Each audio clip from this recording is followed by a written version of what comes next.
I wanted to start off with a quote from your first book. Financial success is not a hard science. It's a soft skill. How you behave is more important than what you know. Now, Morgan, I'm a medical doctor. I've been practicing for over 2 decades. And the first thing I hear when I hear that phrase is that you could substitute the word financial for health and it still makes sense. You took the words right out of my mouth because that's usually the analogy that I use. It's more understandable for people if I say, if you were a doctor and you have a MD degree from Harvard and you are a Nobel Prize winning doctor, you know everything about medicine. You are a master of biology and chemistry, etc. But you're overweight and you smoke and you don't sleep and you're stressed out. None of it matters. None of what you know matters. All that matters is how you behave. And I think that is very true in finance as well. And there are people who have PhDs in finance from Harvard, and they're partners at Goldman Sachs, whatever it would be. But they have no control over their sense of greed and fear, and they're not good at managing risk and uncertainty. They can't take a long-term mindset, and therefore none of what they know matters. And the reverse of this is true as well. If you know nothing about medicine, you have no idea what a cell is. You know nothing, but you eat a balanced diet and you sleep 8 hours a night and you don't drink and you don't smoke, and you're probably going to do fine health-wise. And the same is true in finance, where if you know absolutely nothing about finance, but you're able to take a long-term mindset, you're able to just save and invest consistently, you're going to do not only okay, you're going to do amazing. And there aren't many fields that are like that. Finance and health tend to be two where people who are very educated and have all the right connections very often do much poorer than people who have no education, no background, no experience. Yeah, it's absolutely fascinating. As I've been reading your first book and your brand new one, Same as Ever, it strikes me that on the surface, at least the first book, is about money. But to me, it's really about human behavior. It's about why do humans do certain things? Why do we act in certain ways?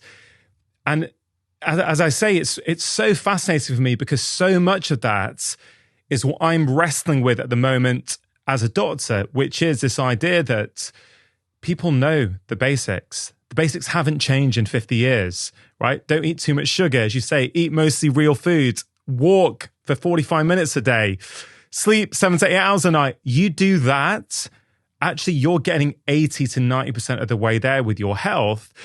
But I sort of feel these days, and perhaps you could enlighten me if it's the same in finance, with health, there's always a temptation for there to be, well, what's new, right? What's the latest thing I can do for my health?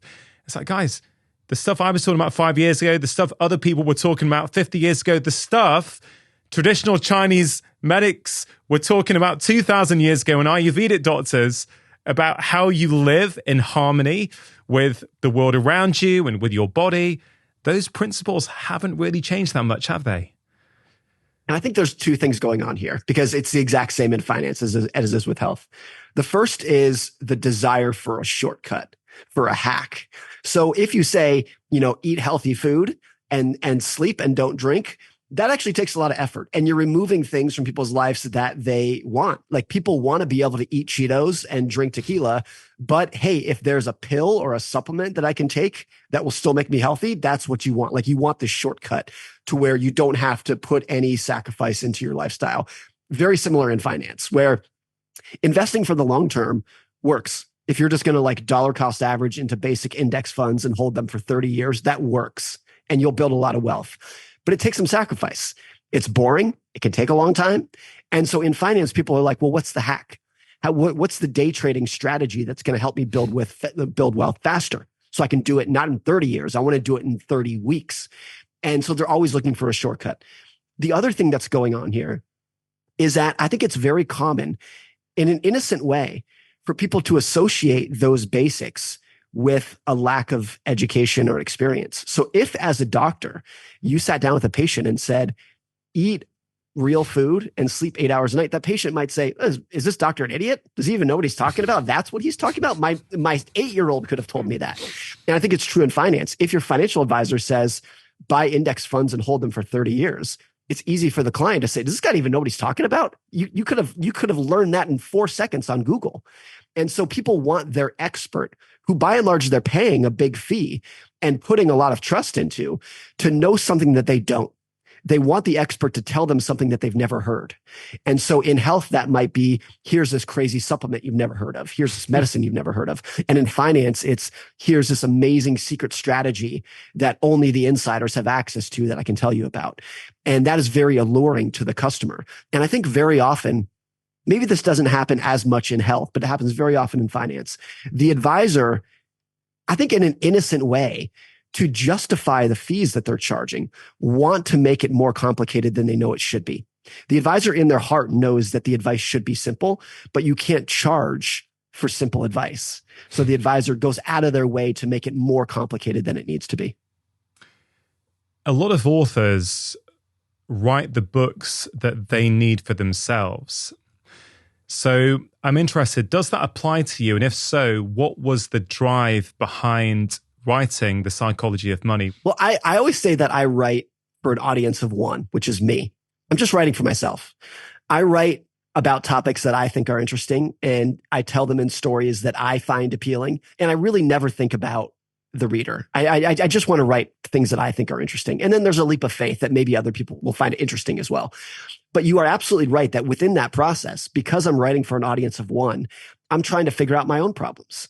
And I feel like in many ways, I'm writing a diary or a journal where I think virtually every chapter in all of these books and every blog that I've ever written is trying to be introspective about myself. Even if it's not me personally, it's the world in which I live in, my spot in my family, in my community, whatever it would be, and trying to make sense of it. And then if I can learn more about myself and then share that with other people, that's the model that I've been doing for 18 years now as a writer. And so it's definitely an introspective experience. Part of this that I think it should be like that for everybody is because finance is so unique to the individual. There's no universal answer on what you should do. There's no universal formula that says everybody should do this. It just doesn't work that way. I think it's much more closer to like your taste in music or your taste in food, where it's like if you say Italian food is the best and I say, no, Mexican food is the best. Neither one of us is right or wrong. It's just you like that and I like this. And it's the same in money. And so you have to go at it in an individual approach and just spend a lot of time looking in the mirror, so to speak, and saying like, what is best for my family? What's going to make me happy? And that might be very different from what makes you happy. Not because one of us is smarter than one another, just because we're very different. And it's great that you are in a different country because this is very true across generations and across countries. What I have experienced as an American might be very different from what you've experienced in the UK, which is different from what someone who's experienced in China or India or Africa. And because of that, we all have different social aspirations. We have a different view of risk. We have different, just a view of how the financial world works. And because of that, we're never going to come to the same answers on what's the right thing to do. So to answer your question, yes, I'm just writing for myself. But I think everyone going down this path should take that more like innocently selfish approach to trying to figure out money. Yeah. I mean, in chapter 1 of your first book, you write about a topic that really speaks to this, I think, this idea that Americans spend more on lottery tickets than movies, video games, music, sporting events, and books combined. I was really quite surprised to read that. You then go on to explain how the lowest income households in the US on average spend $412 a year on lottery tickets, 4 times the amount of those in the highest income groups. And then you say 40% of Americans cannot come up with $400 in an emergency, which is to say that those buying $400 in lottery tickets are by and large the same people who say they couldn't come up with $400 in an emergency. It's really quite thought-provoking that. Why did you include that story in your book? I include it because when I first read that statistic, 8-10 years ago, my first response, as many people's first response was, you can't even feed your family and you're buying scratcher tickets? How irresponsible could you be? That was my initial reaction. And then I started pondering this. A lot of the lowest income Americans and people all over the world feel trapped in their situation. And unlike the privilege that you and I have of seeing a lot of upside potential in our careers and earning a good income, whatever it would be, they might feel trapped. And because of that, if their only sense of hope for getting out of the financial position that they're in is a lottery ticket, then that lottery ticket is the only tangible thing that they can hold that says, I have a chance of getting out of this. It's the only thing that they can do in their career, in their minds maybe, that gives them a sense of hope. And that hope might be worth the $400 a year that they're spending money on. And so it can, like, I'm not saying it's right or it's justified, but there are a lot of things in life where my first reaction, maybe your first reaction is, that's a bad decision. But then when you try to put yourself in their shoes, you're like, I kind of understand it. And maybe if I were in your shoes, I would do the exact same thing. I had a conversation after I wrote this book with a friend who grew up in abject poverty. He was homeless for a lot of his childhood. And he told me a story that really resonated that ties into this. He said when he was growing up, he remembers times when he had no food in his fridge and his mom had $3 to her name. And he said, look, $3 will not fill the refrigerator. It's not going to buy you any meaningful amount of food, but $3 will buy you a lottery ticket that gives you a chance of filling the refrigerator. So in that situation where literally she has hungry kids, she would go out and buy a lottery ticket. And at first blush, that looks ridiculous. But actually, when you try to understand the psychology of what that mother is in, you're like, I kind of get it. And I might do the same if I were in that situation. Yeah. For me, when I hear that, there's two big ideas or life philosophies that come up for me. One is this idea that if I was that other person, I'd be acting in exactly the same way as them. Yeah. Honestly, Morgan, I'm not exaggerating when I say that understanding, that deep, visceral understanding of that phrase, which has come to me in the last 5 years or so, has completely transformed how I interact with the world. Because, and I think we're seeing the polar opposite of that online, where people are very, very judgmental and they like to look down on others and judge others for their decisions. But ultimately, as you say, if you look into the psychology of who that person is and you look at their childhood and their upbringing and the bullying experiences that they had and the friends that they had, well, it's almost inconceivable that you wouldn't have the same views about the world as them, right? So that's the first idea that comes up for me. But the second one is about this idea that you're buying hope. And we have this thing, and you know, I fall and prey to this in my life for sure, where you prioritize things that can be measured, right? Yeah. So what can be measured in the modern day? Well, it's money and job and, you know, all the things we always talk about. But you can't really quantify hope, can you? So we can't see by our metrics, why should somebody want to buy hope each week? I think we often undervalue things like that, don't we? And you could spread that out across so many different topics that we generally as a society are valuing things that we can measure. Whereas the realization I've come to in my life over the past few years is that the most important things, the things that truly make me happy and content, are things that you can't measure. Yes. And like, how valuable is hope in your life? How much, like, if you did try to quantify it and you can't, but if you tried, like, how important is it for you to wake up every morning and to know that your future with your family and in your career and in the country that you live in is going to be safe and prosperous and happy? I think you and I very likely have some sense of that. If we did not have that, what would we be willing to pay to get it back or to get a sliver of it? A lot. We'd be willing to pay a lot. But I think it plays into many different areas in life where gaining a sense of control and a sense of hope about your future, people are willing to move mountains and do nearly anything to get that.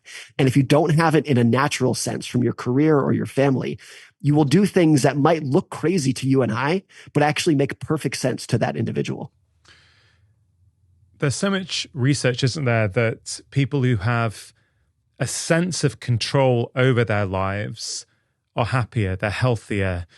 I think they move higher up the career ladder. They have better social relationships. It's fundamental to who we are. We're always trying to get that sense of control, even though the world is fundamentally uncontrollable. The world will do its thing, but it's that sense of control we're looking for, isn't it? And I think in Same as Ever, I think that theme of control comes up quite a bit, doesn't it? Yeah.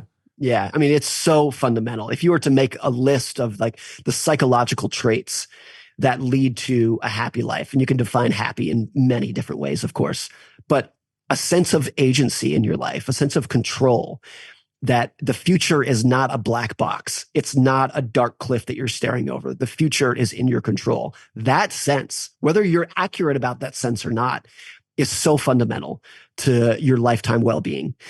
And that can play out in many ways. Like a happy, healthy marriage is that when you're very confident that you're going to be married for the indefinite future, that's a sense of control.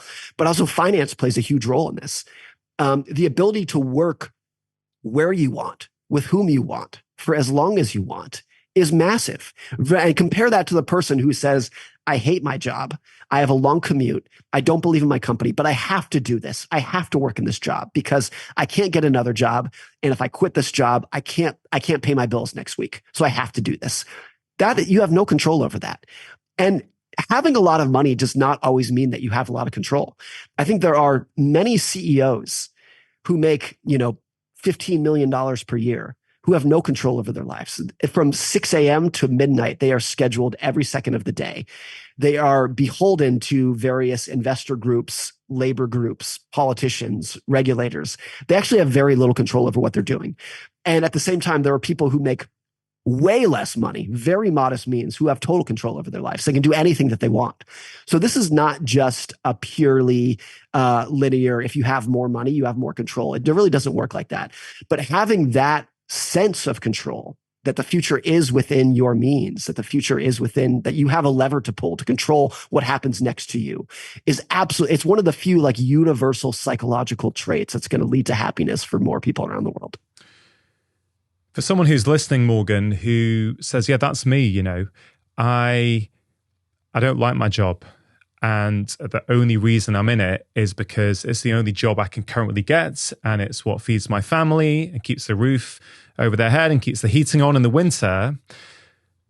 Do you have any advice for that person? I would say financial independence is not binary. It's not either you are like, you can retire today or you're not independent. Every dollar that you save is a slice of the future that you own. It's a claim check on the future. And viewing it like that, like even if you have $1,000, £1,000 saved up, that might mean that you could quit your job and you can pay your bills next week. You might be able to last a month or so to look for a new job. Even that small amount is a sense of independence. It's a small nugget of independence. And when you view independence on a spectrum like that, then you view saving for the future in a different realm. I think there are a lot of people who say, why bother saving? Because even if I saved up £5,000 or £10,000, $5,000 or $10,000, it wouldn't make much difference. And I think the answer is, yes, it absolutely would. And because think of the person who gets laid off from their job, for whom next week they're going to be in financial difficulty. They miss one paycheck and they're in big trouble. That person has to go out and find the first job that they can get, whether or not they hate it, whether or not they're good at it, whether or not they like their boss. The person who has a little bit of savings can say, I can spend 2 weeks looking for a job to find the one that's a little bit better. The person with moderate savings can say, I can spend 2 or 3 months looking for a new job. And I'm really going to wait for the one that I like. That is just that spectrum of having to take the first job next week versus being able to wait a month or two is a massive sense of independence. So if you view independence as I could retire tomorrow, you're viewing it wrong. It's always on a spectrum. And every little bit of money that you save is more independence that you have relative to what you used to have. Yeah, you tell a powerful story about Derek Sivers in the book, don't you? Which I think really speaks to this because he, I think now, from what I understand, is wealthy and doing well, but he defined when he felt wealthy, or certainly when he felt rich, at a much, much lower point, didn't he? Derek Sivers is an absolutely amazing human. He's so well-spoken and he's so smart. He's an entrepreneur. And someone once asked him, they said, Derek, tell me the story about how you got rich. And Derek told the story about how he saved up $20,000. And after that, like he knew that he could like go out and live any life that he wanted. And the person said, no. Tell me the story about how you sold your company for millions of dollars. And Derek said, no, that was not when I got rich. I was rich when I had 20 grand because I knew that I could go out and like be a musician and do whatever I want and pay my bills. And he said becoming a multimillionaire was just more money in the bank, but he felt rich at 20 grand. And I think that's like maybe he's unique in that sense. But I think that really gets to that point of independence is on a spectrum. And based off your philosophy, your mindset, and also your lifestyle, which is really important for him, you can gain a very strong sense of independence at a fairly low level of income. And I think a lot of people, particularly young people today, because of social media, have an inflated sense of what rich is. And I see this, my son, who's 8, who spends a lot of time watching like Mr. Beast and like those people on YouTube. His sense of rich is a private island and a Lamborghini and a private jet. And, Mr. Beast gives away $1 million to someone who just plays a silly little stunt for them. And versus when I was growing up in the 90s, rich people drove new pickup trucks and poor people drove old pickup trucks. That was my spectrum of rich. And so I think young people today have a very inflated sense. But just understanding that rich is a spectrum is so critical to being happy here. Yeah, such a powerful point. Again, we see a parallel in health, black or white thinking, right? I'm either sleeping 8 hours a night or I don't need to bother, right? My 4 or 5 hours is absolutely fine. No, actually, if you get 15 minutes more than you're currently getting, you are going to change your biochemistry. Your hormones are going to be different. Your levels of inflammation are going to be different. Just 15 minutes more. It's not either you're the perfect sleeper or you don't need to worry about it. Why is it that humans fall into this trap, right? Black or white. I'm either financially independent and can retire tomorrow, or I don't need to save. Why is it we do that, Morgan? I think we're always creatures of social comparison, and who we compare ourselves to are not. We don't compare ourselves to someone who's 10% better than us, 10% healthier, 10% richer. We compare ourselves to someone who is 100 times richer than us, to someone who is 100 times healthier than we are. So if you are overweight and unhealthy, you're probably not comparing yourself to someone who is merely moderately overweight. You're comparing yourself to a supermodel on Instagram. And if you are poor, you're not comparing yourself to someone who is of modest means. You're comparing yourself to a billionaire. Mm-hmm. And because of that, like our goal setting becomes so inflated. And the problem with that is you can become so disillusioned with that. If you are overweight and your goal is to become a supermodel, you can come to the conclusion of like, why bother? I'm never going to get there, so why bother doing anything? I might as well just wallow down here in my own self-pity. And I think the same thing happens in finance. If your net worth is $100, but you're comparing yourself to a billionaire, you might say, why even bother trying to get to $500? Why even bother trying to get to $1,000? It means nothing. And I think that's the problem.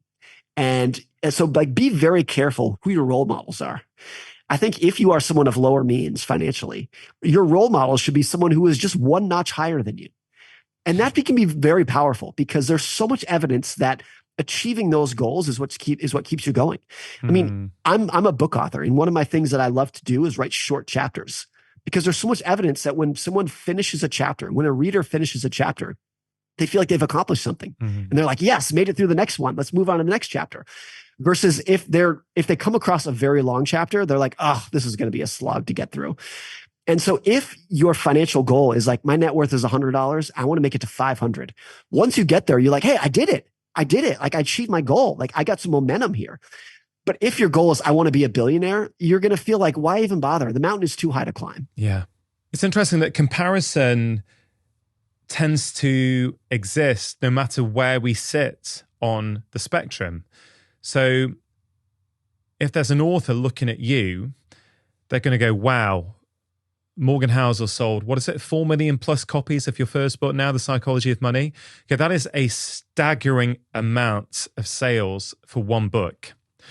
So the natural tendency might be, oh, Morgan would be so delighted with that. It would have exceeded his wildest dreams. So I guess my question is, 4 million is a lot of books, but of course there are authors like James Clear with Atomic Habits who've sold more, right? Or Yuval Noah Harari, who sold 20 million plus of Sapiens, right? So how, I'm just interested for you, despite you having success, do you also suffer from comparison envy with other authors? James Clear is a good friend of mine. So I've teased him before that like he's a good spot in my life because he's always just a reminder that I need to be humble about this success. James's first book, Atomic Habits, has sold more than 15 million copies. Yeah. So whenever I'm around him, it's always just like, hey, I think I'm doing well, but there's somebody like this. And I actually just texted James this yesterday. Okay. My son reads a very popular book series called Diary of a Wimpy Kid. And on the cover of Diary of a Wimpy Kid, it says over 250 million copies sold. And I texted to James, just like, no matter where you are, somebody has sold more. And so, look, I would say rather than social comparison, I think I've done a pretty good job of being like, I admire the heck out of James and I'm so proud of him. But am I jealous of it? Do I envy him? Not really. Or I would say not really at all. But I'd say rather than comparison, I think what happens is it's easy to look at someone who has achieved some sort of career success and think their life must be amazing. And if I had to look at my life before my first book, if I had to break my life into like 10 components, I don't know what those components would be, but just break it up into 10 components. I would say 3 of them have gotten better. 5 of them have stayed the same and 2 of them have gotten worse. Like if I were to look at my life, I would say, 20% of things have gotten better. 30% of things have gotten better. Most things have stayed the same and a couple of things have gotten worse. The things that have gotten worse are my expectations and everybody else's expectations are so much higher now. So the bar for my future projects is just so impossibly high now that I almost feel like no matter what I do in the future, people are going to be unhappy with it because everything is compared to my first book. There's that element. But also I would say like, look, when I get an update of how many books I've sold or I get a royalty check, does my 4-year-old daughter care? Mm-hmm. Does she tell me how proud she is? No, she screams and says, Daddy, get me more juice. That's the kind of thing. So like there's always the seen versus the unseen. And when you're looking at a stranger, you're only looking at the scene. Yeah. And you're like, I might know your income and I might know this, but I don't know what's going on at home. And this is not myself, but there are a lot of people for whom they have a lot of career success, but they're in a very unhappy marriage, or they're struggling with their children, or they have the amazing life, but they're actually very depressed and anxious, whatever it would be. So the seen versus the unseen, it's like the tip of the iceberg thing is a huge thing of be careful who you admire. Yeah. And the people who I admire the most in life, by and large, are not that successful in their career, or maybe they have a modest amount of success in their career. But they have very happy marriages. They're very good parents. That's who I admire and look up to. And it's not necessarily income or statistics. It's those unseens that make the biggest difference in your life. I think if we think about it deeply, I think we kind of know good quality relationships are going to make us not only happier, healthier as well, actually. It's one of the best predictors of your longevity is the strength of your relationships. Yet, a lot of us behave in ways that are completely alien to that, right? We think that, a promotion, a better job, a nicer hotel on holiday, a slightly nicer car, whatever it might be, we think those things are going to make us happier and make our lives better. But time and time again, we see that for many people, at least, that's simply not the case. If you're enjoying this video, I think you are really going to enjoy my new book, Happy Minds, Happy Life, The New Science of Mental Wellbeing. I've been a practicing doctor for over 20 years now, and I can tell you there's a very strong link between happiness and health. Happier people are healthier and they live longer. Now, happiness is actually a trainable skill that all of us can get better at once we know what to work on. And that's what my book is about. All the simple, free tools that you can use in your life to help you feel calmer, more content, more in control, yes, happier, but also healthier. You can order the book right now. All you have to do is click the link in the description box below. So I guess I'm interested as to, we can know that, but do you have any guidance as to how people can actually try and apply that in their own lives? I think there's a lot of evidence that humans are wired to seek status and not happiness. And maybe from the crude math of evolution doesn't care if you're happy. Evolution cares that you reproduce. And a lot of that is like a competition for resources. And that's why we seek status, because it's a competition for resources. That's like the very crude version of why this might occur, is that people are wired to seek status and not happiness. I also think there is some maybe harsh reality here that on the nature nurture spectrum, I think a lot of this leans towards nature. Some people are just wired to be content and some people are not. Elon Musk gave this interview recently where he said, you might think you want to be me, the richest man in the world, but I'm telling you, you don't. And he said something along, I'm paraphrasing, but he's like, it's a storm inside of my head. Like it's a disaster up inside of this head. And I think a lot of people like that wake up every morning tortured in a sense. And I think if you read the biographies of a lot of very successful individuals, they're tortured. And you might think from the outside, oh, I would love to be Bill Gates, Elon Musk, Dwight Eisenhower, or like whoever it might be. And you read their biography, and you're like, it sounds actually terrible. That person was miserable. And so I think some people are just wired differently. And then I'm sure you know, people who make a very modest income and they're so happy. They're the best parents. They love their spouse more than anything. And I'm like, that's who I want to be. But I think that person is wired very differently, obviously, than Elon Musk is. Yeah. And so I think a lot of this is really nature nurture. I always think about, it's actually been very enlightening for me in the past 3 years to have some element of career success with my first book, to put into such stark view that what makes me happy is my family and my wife and my children, and not career. Because honestly, on net, am I happier today than I was 4 years ago? No. I think I'm moderately less anxious. I have less career anxiety, but I'm not happier. I don't wake up with a smile on my face more than I did back then.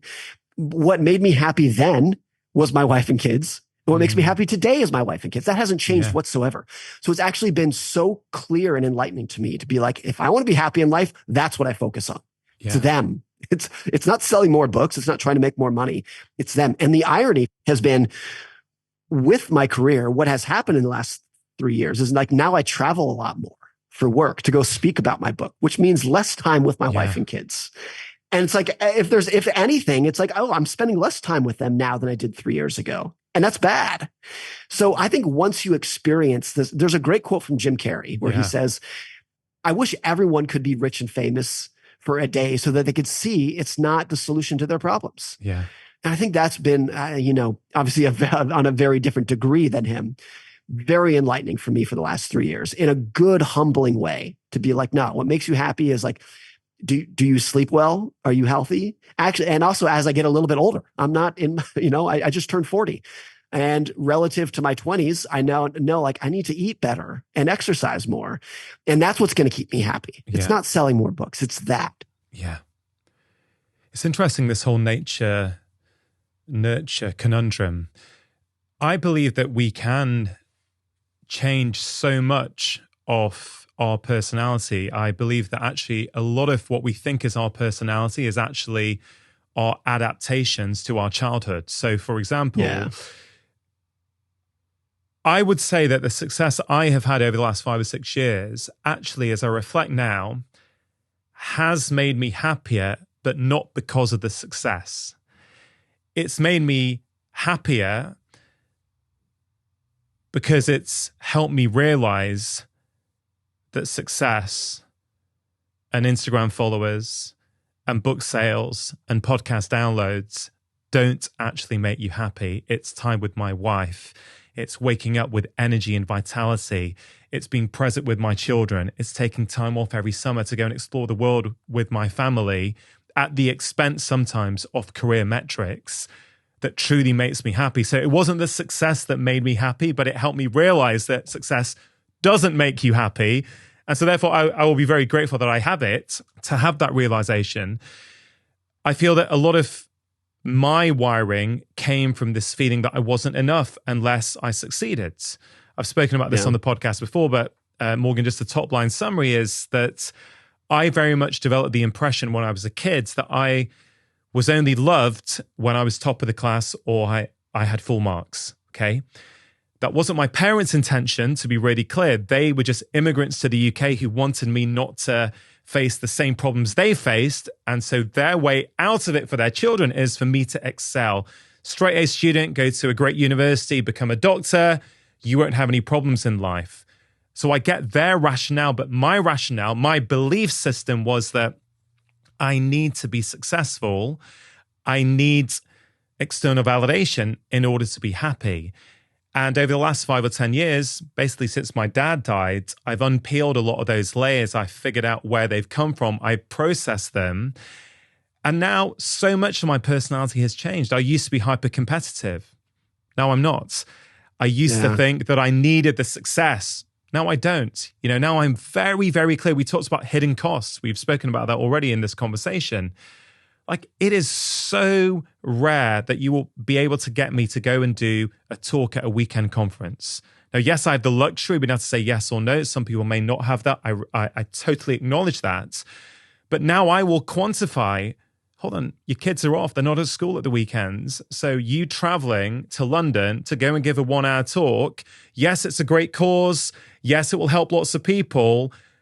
But I already do lots of things for other people in the week. I already do lots of great causes. I would rather spend those weekends with my wife and kids. So for me, it's actually really helped my decision-making for the better. I don't know if any of that resonated with you at all. Definitely resonates. And thank you for sharing that story. I wonder though, and I don't know the answer to this. This is a legitimate question.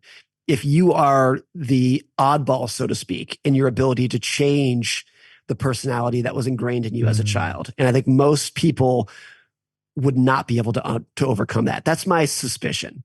Maybe I'm completely unqualified to talk about this, but like, I imagine your brain, your sense of risk and your sense of fear is wired during those years. And you reach some sort of set point about how the world works that is extremely difficult to overcome as an adult. Yeah. It's really interesting. It's made me think, I think one of the problems is that we don't believe it's possible. So we believe a lot of the time that who we are is who we have to stay. And I don't think it's always the case. And maybe if people, going back to first principles, had the belief system that actually it is possible to change certain elements of my personality, well, maybe more people would start to investigate how they might be able to do that. But it's an interesting point to think about. In terms of practical exercises that I do, and potentially it's one, if you're up for it, we could do it together, or you could certainly give me your answers to this if you're game. There's an exercise I wrote about in my last book called Write Your Own Happy Ending. And the reason I created this exercise is to really help people understand what really is important in life. Are you up for giving this a go, Morgan? I love it. I have a very similar philosophy, so I'm totally game for this. All right. So imagine you're on your deathbed right now. This is the last day of your life. Looking back on your life, what are 3 things you will want to have done? The way that I've heard it phrased is the reverse obituary. So like what do you want your obituary to say when people are like let's assume that you're not on your deathbed. It's the day after and someone writes your obituary. In that scenario, what I would want my obituary to say is Morgan was a good father. He was a good spouse. He helped his community. He left the world a better place. But I think what is more powerful here is understanding what is not in there. I would not care in the slight. I don't want anyone to say, here's how much money Morgan made. Here's how many books he sold. Here's how big his house was. Here's how many horsepower his car had. I think most people intuitively understand those things do not matter. And what will matter to you in that obituary, what you want to say, are these like intangible things. And it's a very clarifying exercise to understand what to put your effort into for like what you want to achieve in life. Because even in that situation where you're like, I wanted to say good father, husband, but how much of my effort is on those things versus how much of my effort is making more money and selling more books? It's actually you're like, it's a very clear, like, oh, I want to go this way, but I'm spending all of my effort trying to go this way. And that's been extremely clarifying to me. The other thing I think about is not on my deathbed 50 years from now, but what if I were on my deathbed tomorrow? What regrets would I have?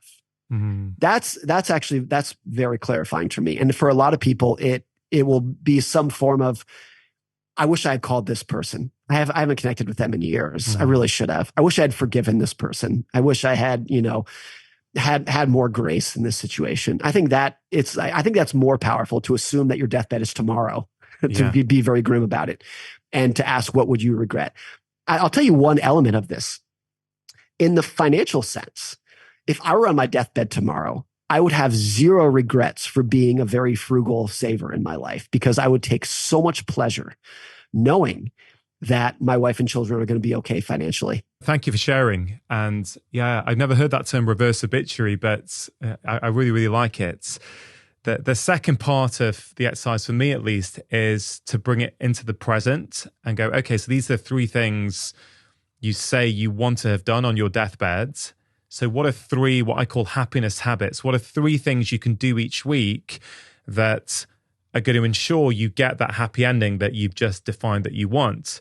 And so for me, for example, I think we all pretty much say the same things on our deathbed, right? So that you ask this question to people, it's all about relationships, about leaving the world a better place and having time to do things you're passionate about. So for me, for example, on my fridge, I have written down 3 happiness habits, and it's simple stuff like I want to have 5 meals with my wife and kids each week where I'm completely undistracted. And the number 5 is important. I've specified, right? So I can measure, go, this week it was only 4. Next week, I must be careful now that I'm not falling away in my priorities, because I know if I do that each week, I'm spending quality time with him. I'm going to get that deathbed's ending that I said I wanted. If I record an episode of my podcast each week, which I've been doing for 6 years, then I'm going to be doing something that improves the lives of other people.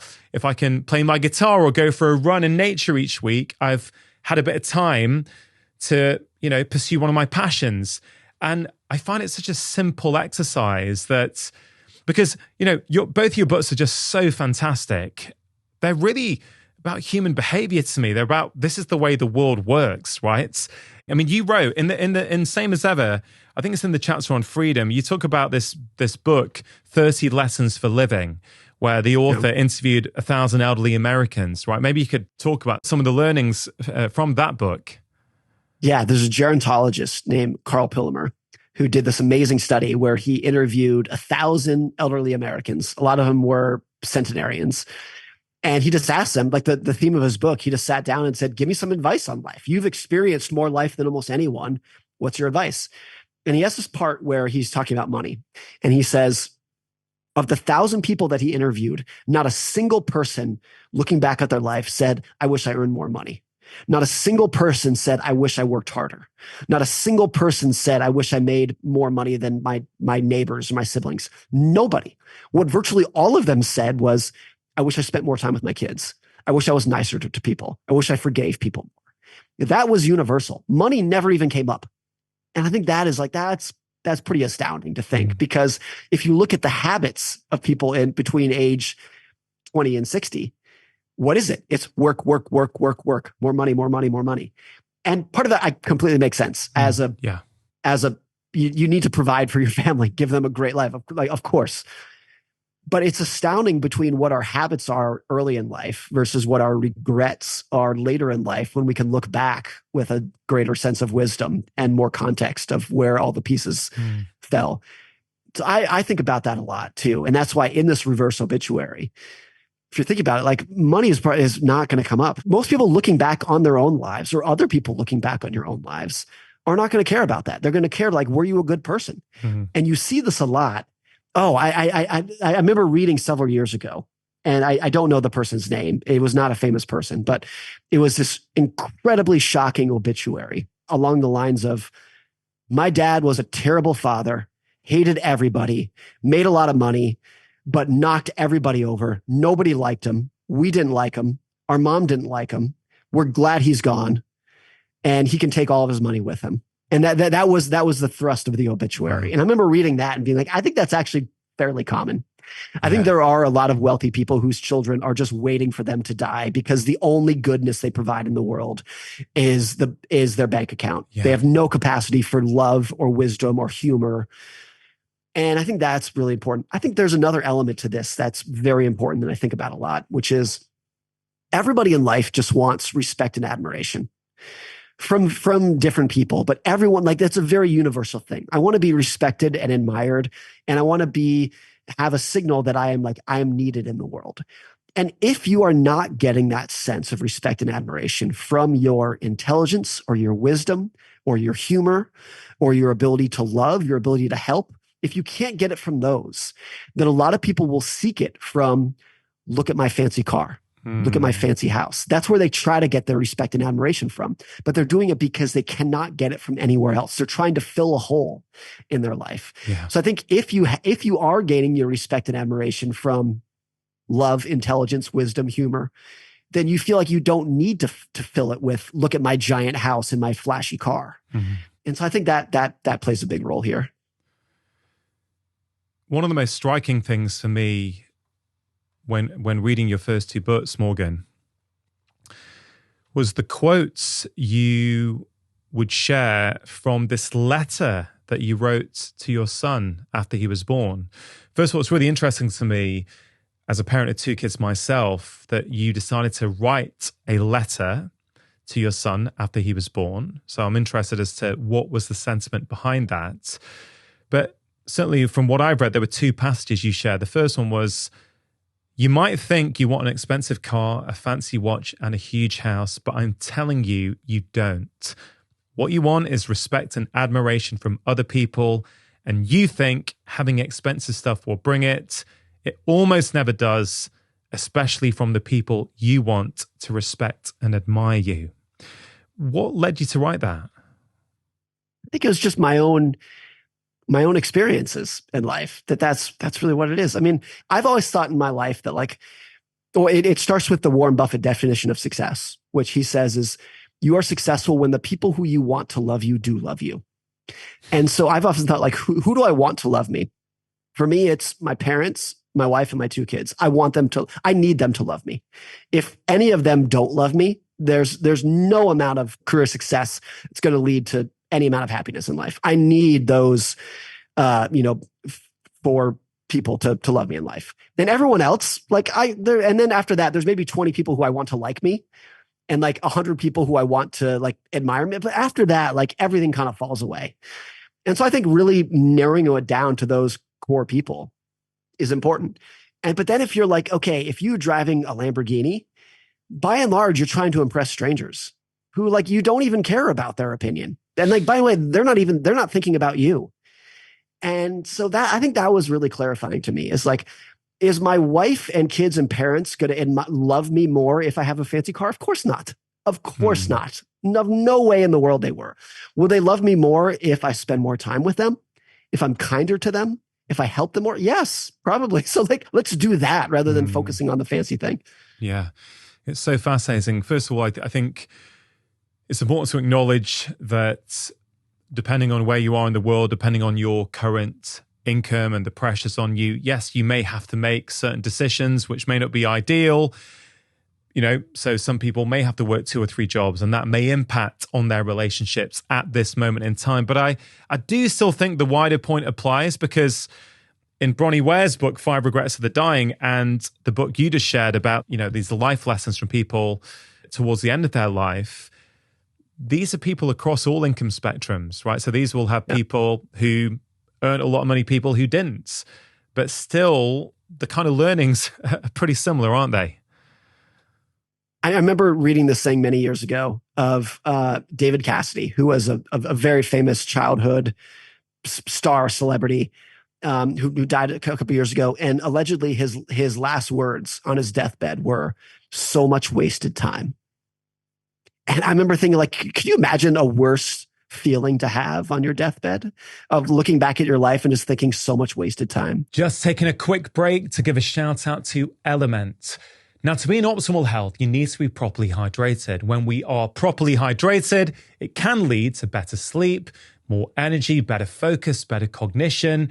It can also lead to an improvement in symptoms like headaches, high blood pressure, the need to pee at night, and it also improves our skin health. But proper hydration is not just about drinking water. Your fluid balance depends on a variety of different factors, including the intake and excretion of electrolytes. Element is a science-backed electrolyte formulation that comes in a variety of different flavors that are really tasty, and it contains no sugar at all. I've been drinking Element on a daily basis for over 12 months now. It's made a huge difference to my energy and my focus. It's also helped me reduce how much caffeine I drink. If you go to drinkelement.com/livemore, you get a free sample pack containing 1 stick pack of every single flavor, My own favorites are raspberry salt and watermelon salt. To take advantage of this offer, all you have to do is go to drinkelement.com/live more. Now, back to the conversation. And what's interesting is that this is someone for whom it's so easy to look up to them and be like, what an amazing life. He was a childhood star, like girls throwing themselves at him, probably made a ton of money. And he's looking back on his deathbed and being like, basically saying what a joke it was. And then I also did this math a couple months ago where I looked at the top 10 richest men in the world. Cumulatively, among them have 13 divorces among the top 10 richest men. And 7 of the top 10 richest men have been divorced at least once. And that's a very small sample size. You can't really take a lot out of that. But for a statistic that is so fundamental to your lifetime happiness among a group of men who are so universally admired, I've often thought was very interesting. And like this gets back to the seen versus unseen as well. Like be very careful measuring your role models, like the quality of their life based on what you can see. In every one of these cases, there's something going on behind the scenes that is going to diminish the shiny star that you can see from the outside. Yeah. I'm so passionate about that as an idea. I really am. It's something I very much fallen prey to earlier on as a teenager in my life, looking up to these heroes, these icons, these rock gods. But as you get older, you realize, wait a minute, I don't know anything about them. I just know how they sing, how they play guitar, and what they're like on stage. I don't know what they're like as a husband, as a father, as a friend, as an employer. I have no idea of that stuff. So be very careful who you worship, because you can't have one without having it all, right? You could, there's so many examples. I spoke to Johnny Wilkinson, a World Cup winning rugby player on this podcast a couple of years ago. Again, he realized his dreams when he was 22 or 23. He kicked the winning goal in the last minute of the World Cup final to give England the World Cup. But his life went downhill for the next 10 years because, he achieved his dreams too early. He didn't know what to do next. Michael Phelps after the Olympics, suffering with depression, suicide. We see this over and over again. Yet, as you say, with your kids growing up watching Mr. Beast, thinking that, hey, that looks like a pretty good life, chucking out money to your buddies and taking them to islands or whatever. If that's how you're measuring yourself, I don't know, you could be in for a bit of a letdown. I mean, how do you think as a parent, you obviously write these letters to your kids. Has your son read that letter yet? Or is it for him when he's an adult? Firstly, and then secondly, have you thought about how you're going to try and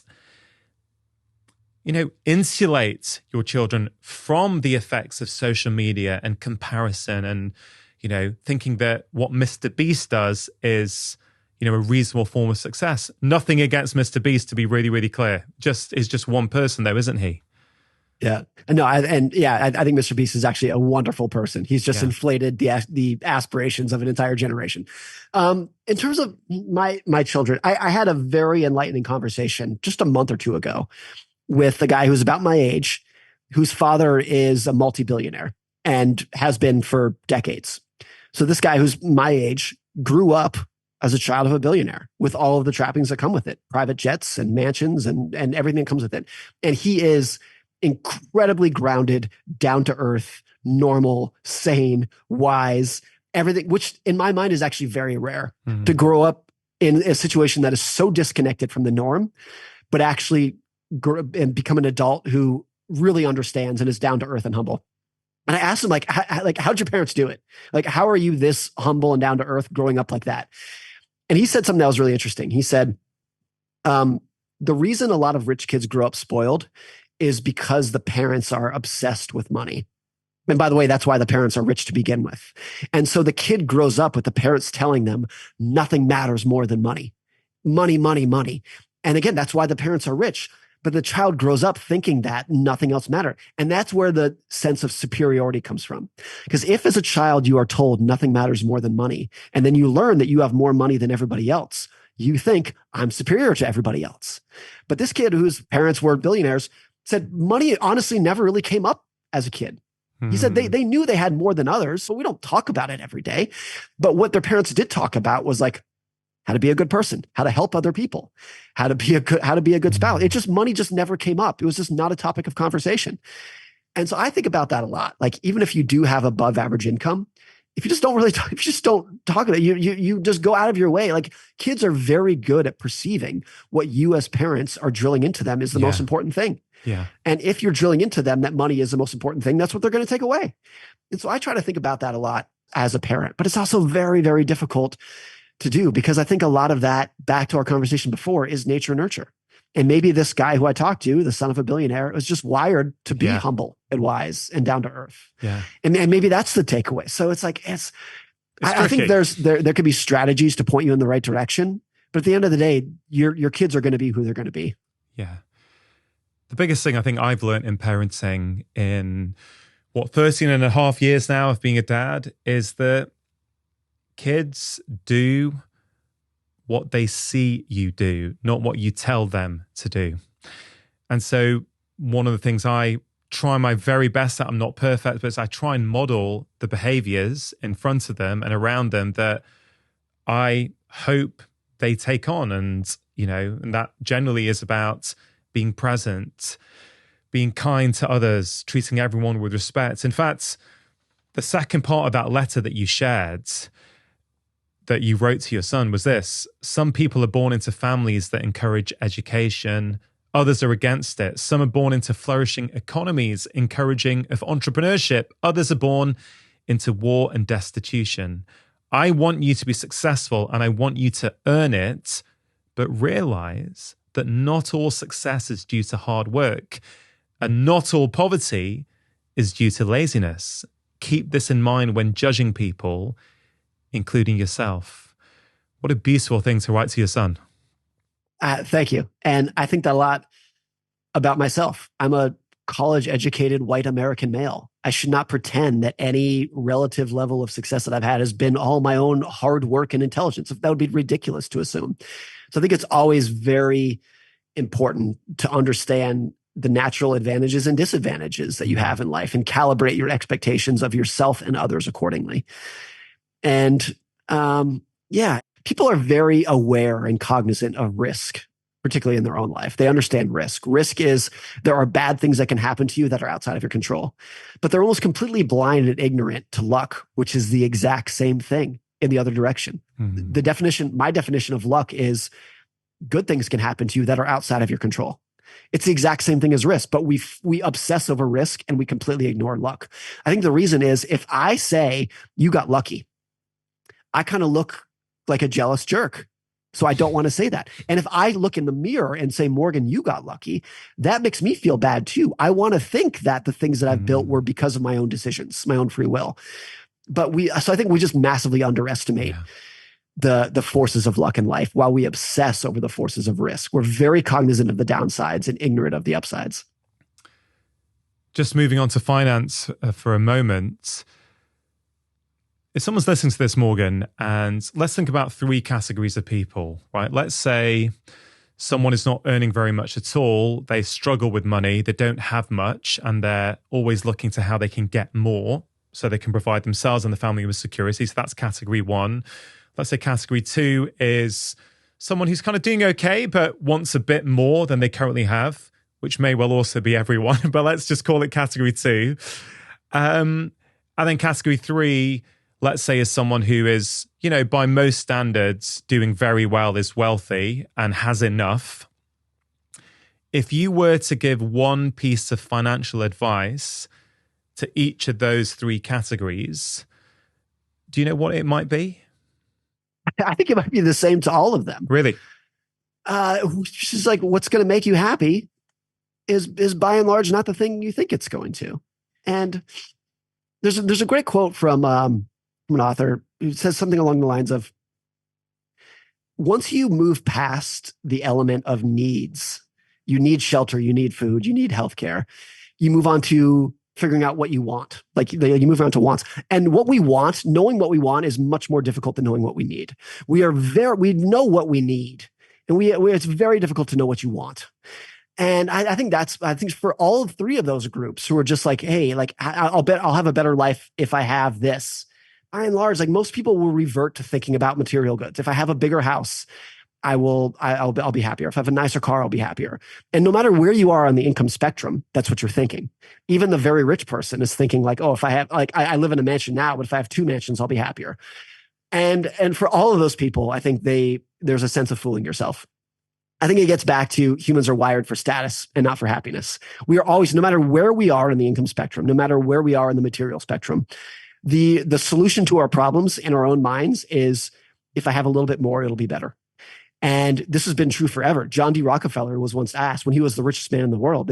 Someone asked him, they said, Mr. Rockefeller, how much money is enough? And he said, just a little bit more. And he said it tongue in cheek, but I think that's true for everybody in every era, in every country, at every income level. And it's a difficult thing to wrap your head around. So I think my advice to all 3 of those groups would be to focus on what is actually going to give you contentment and happiness in life, which is health, family, exercise, sleep, mental clarity, those kind of things. Yeah. Morgan, I love it. It reminds me of the quote I think about on most days from the Tao Te Ching: true wealth is knowing what is enough. It's a question I'm constantly asking myself, what is enough? What is enough? And the more you ask it, I chatted to a friend of mine a few months ago. He said, how you doing? You a 10? I'm a 10. I'm like, yeah, mate, I honestly am a 10 these days. Like I have everything I want in life, genuinely. And I couldn't say that a few years ago, but I genuinely believe that these days. I'm happily married. I've got a fantastic relationship with my 2 kids. I see my mum most days. I get to see my friends, on holiday, whatever it might be. I couldn't be any happier than I currently am today. And I certainly get that sense from you, Morgan, as well.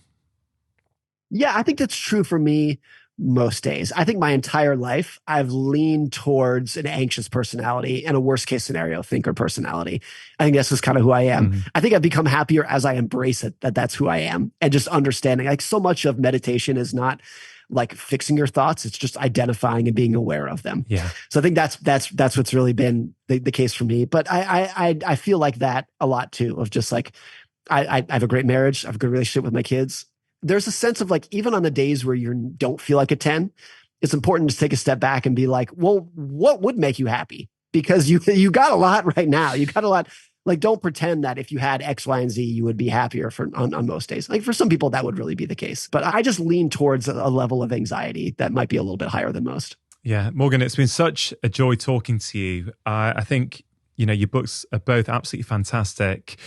I think the new one, Same as Ever, if people just get it just for the list of questions at the back, even that would totally transform their lives. I'm just looking at some of them. We didn't get time to go through them today, but this one, which of my current views would change if my incentives were different?